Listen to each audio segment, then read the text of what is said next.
The UN's Relief Work Agency's largest aid contributor is pulling back millions of dollars in funding to Palestinian refugees.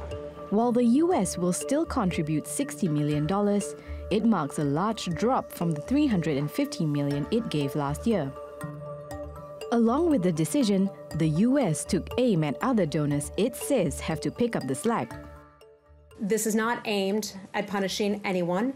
The United States government and the Trump administration believe that there should be more so-called burden sharing to go around. The United States has been in the past the largest single donor to UNRWA. We would like other countries, in fact, other countries that criticize the United States for what they believe to be our position vis-a-vis the Palestinians. The UN says the aid cut puts 700 schools at risk of being closed down, which could affect more than 500,000 students. Millions of Palestinian refugees could lose access to emergency food assistance and primary healthcare, including prenatal and life-saving services.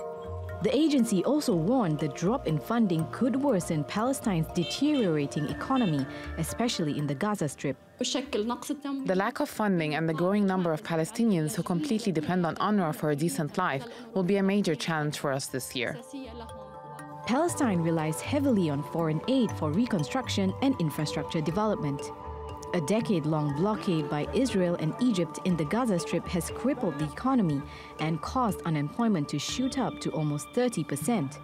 The economy is expected to slow to 3% last year from 3.3% in 2016. But with increasing conflict in the region, Palestinian authorities see the slowdown spilling over to this year. Palestinians fear this loss of livelihood could cause unrest. We will be lost. It will be a catastrophe. People will be stealing from each other. We will live in a catastrophe. We will suffer to provide food and wheat. People will kill each other. But the UN is not backing down on its mission to providing relief to the refugees. It's launched a global funding campaign, turning to international donors to keep its efforts going. Laila Humairah, TRT World.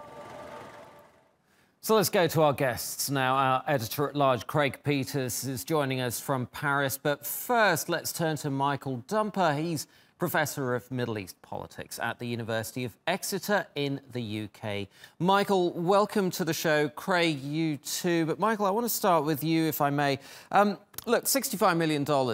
I worked it out earlier. It amounts to about 0.008% of the US budget deficit, the US military budget for fiscal 2018. Or to put it another way, one F-15 fighter jet.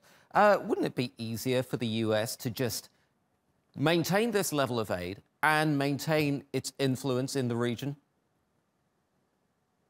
Yes, I completely agree with you. I don't think the US has quite understood the implications of its decision.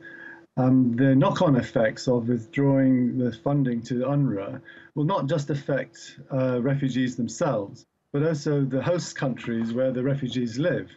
They will have an impact, particularly on Gaza and the state of Jordan, where the refugees are supported by UNRWA. If they do not get the funds from UNRWA, they will be obliged to turn to the Jordanian state or the Hamas-run government in Gaza. And it seems to me this seems to work against US interests. The Jordanian state is not in a position to fund such large expansion to the budget. And the US seems to be wanting to undermine Hamas, and yet it's creating the conditions where Hamas will actually be more central to the lives of people in Gaza. So I don't quite understand the rationale behind this. Right.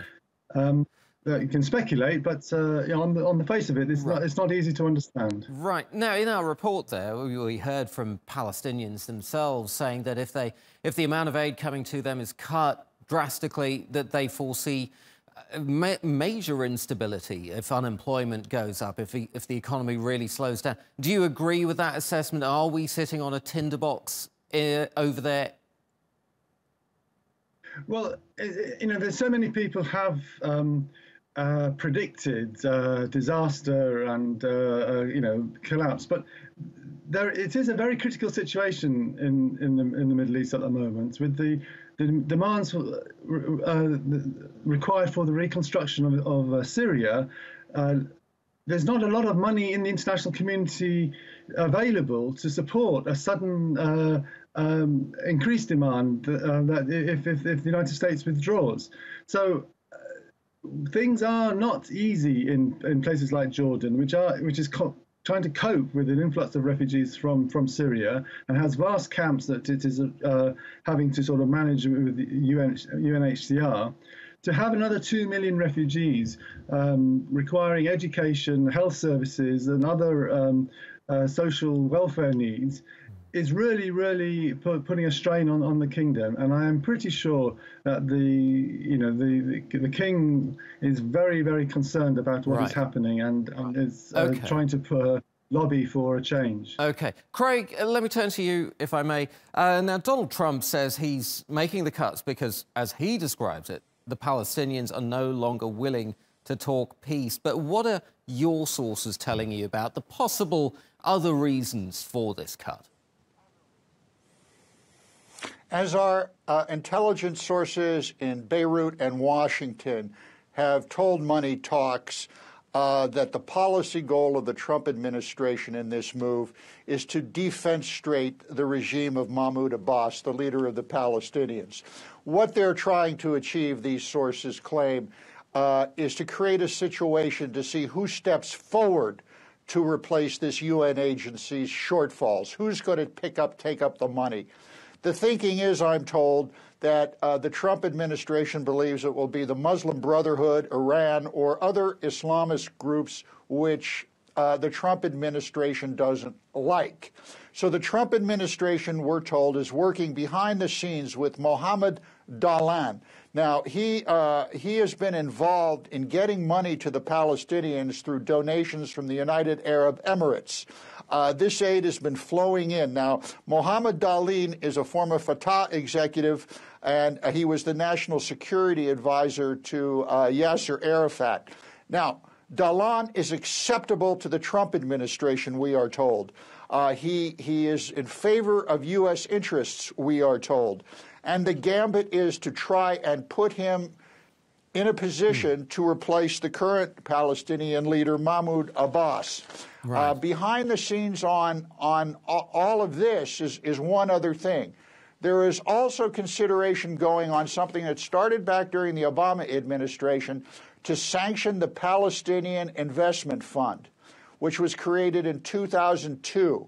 Now, we don't have the exact figures on U.S. contributions up to date to this investment fund, but our most recent stats show that there's $241 million or some dollars flowing through there, coming from U.S. government agencies.